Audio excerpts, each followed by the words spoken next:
Our speaker this morning is Kat Moore. Kat is a four-year boarding student from Rehoboth Beach, Delaware. She's a member of the varsity girls soccer and lacrosse teams and head prefect. She's the proud roommate of Anna Schlegel and the proud sister of Max, Liza, and Mason. Kat. Expectations. Something everyone in this room has felt they had to live up to. There's so much pressure put on all high school students, especially those of us that attend the Hill. This tension may come from your parents, teachers, or coaches. For me, I have always felt required to live up to my older siblings' legacies. I have an older brother who was the class of 2019 and an older sister who was the class of 2020. They were both remarkable students that had a great impact on Hill's community. They were successful in just about all aspects of Hill: academics, sports, and relationships with not only students, but also faculty. So, like any younger sibling, I assumed that I needed to do the same. And that was my first mistake, assuming. My parents never did or said anything to suggest I had to be just like my older siblings. I made up all of these unrealistic expectations in my head as to who I needed to be. I had to keep my GPA up, be successful in sports, be involved in extracurriculars, become close with faculty. Rather than focusing on the names that came before me, I should have been focusing on the name that I wanted to make for myself. Who did I want to be? What impact do I want to have? What makes me happy? Instead, I spent my first 2 years at Hill trying to be just like my siblings. I would feel pressure in classes I knew my siblings had been in. I felt as though I had to impress the teacher to prove I was just as good as them. And before I knew it, I was overwhelmed with all of the different pressures that I put on myself. Almost all of the pressure we feel, we inflict on ourselves. It would be naive to say that there's no stress coming from the adults in our lives, but we do have control over most of it. The biggest part that we have control over is setting apart others' expectations from our personal goals. It is important to have goals, big or small. As long as we set them and we want to achieve them, they remain our goals. However, if someone is telling us to accomplish something, it becomes an expectation rather than a goal. It is so important to set goals for yourself, because if you don't, you will spend your life living for everyone else but yourself. And it is just as important to figure out what makes you happy. I know it's a classic line from Pinterest, but it is something that people lose sight of too often. If you aren't doing something for yourself, you will never be truly successful. Everyone has the ability to pave their own path. You don't have to know what your purpose is to do so. So don't let yourself create these false ideas of who you have to be or what you need to accomplish. The biggest pressure all of us deal with is the one from our phones. Because all of the academic and athletic stress isn't enough, we are also under the pressure to look and act a certain way. Social media has amplified the completely unrealistic body standards that young men and women feel they have to live up to. We have grown up in a world where it is normalized to pick ourselves apart because of our imperfections, constantly comparing and being compared to celebrities and even peers. One of the greatest expectations high schoolers face are the social media expectations that we have formed as a society. We feel pressured to post a picture when we are on vacation or a funny video when we are with our friends. For a lot of people, it can be seen as trying to prove themselves to others, when in reality, the only person we should be trying to prove ourselves to is ourselves. I know when I see people out on the weekends and I am home alone in bed, I feel like I should be out. I think that because other people are out having fun, I have to be doing the same, even if it's not what I want to be doing. I don't want to answer Snapchats if I'm in bed, because I don't want people to think I'm boring if they're out having fun. And since we're on the topic of Snapchat, what is the point? Think about it. We spend hours of our day sending pictures of our faces to people. Sure, sometimes there's a brief conversation, but is it ever really life-altering? We base our relationships with people off of how frequently we receive a picture of their face. Sure, Snapchat is a form of communication, but not as strong a form as we think.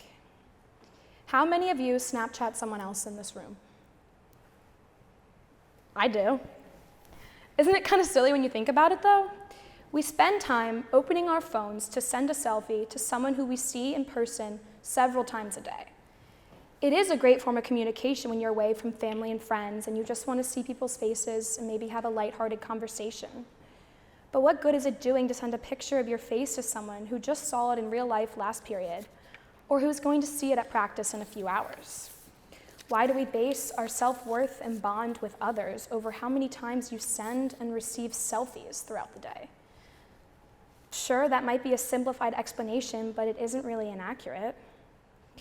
In the past week, I have sent around 100 Snapchats and have received around 100. Within this week, none of my relationships have been altered.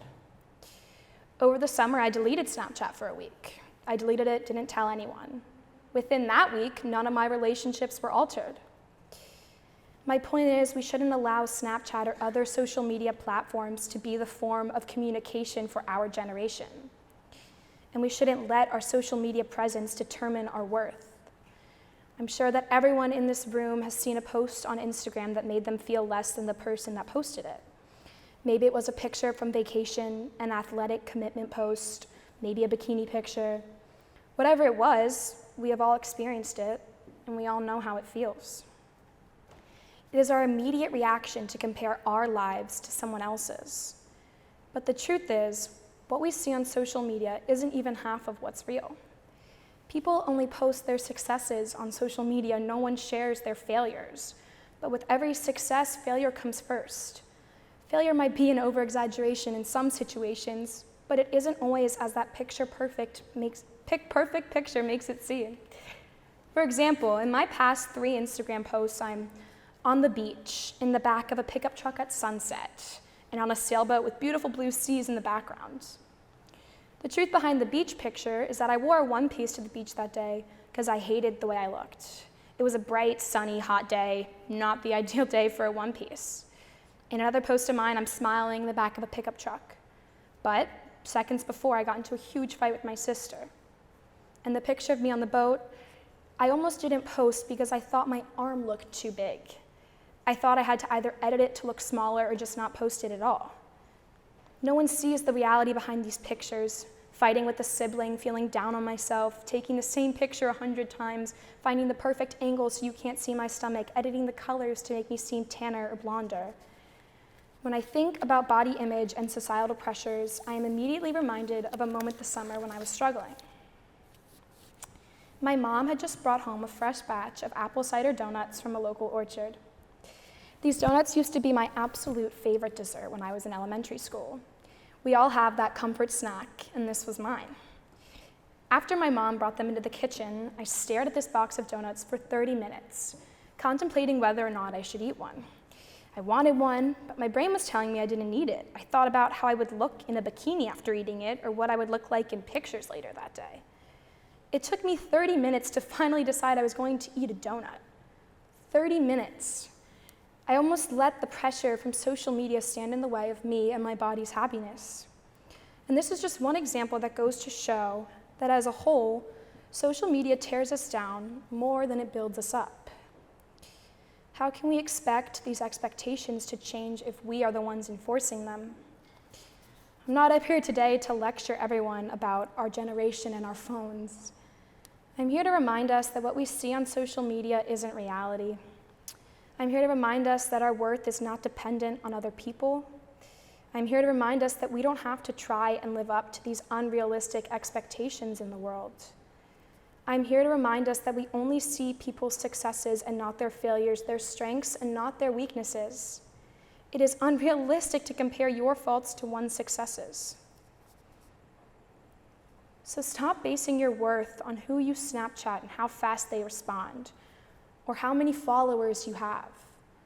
Start getting to know people face to face and not just screen to screen. We are so much more than the image we portray on social media. We are more than the pressures we exert on ourselves. Live your life for you and your goals, not someone else's expectations. Don't flood your brain with unnecessary pressures. You are worth more than any title, award, or grade you get. We all have value that isn't dependent on other people. So go easy on yourself and others. We are all fighting our own battles, whether we show it or not. Thank you.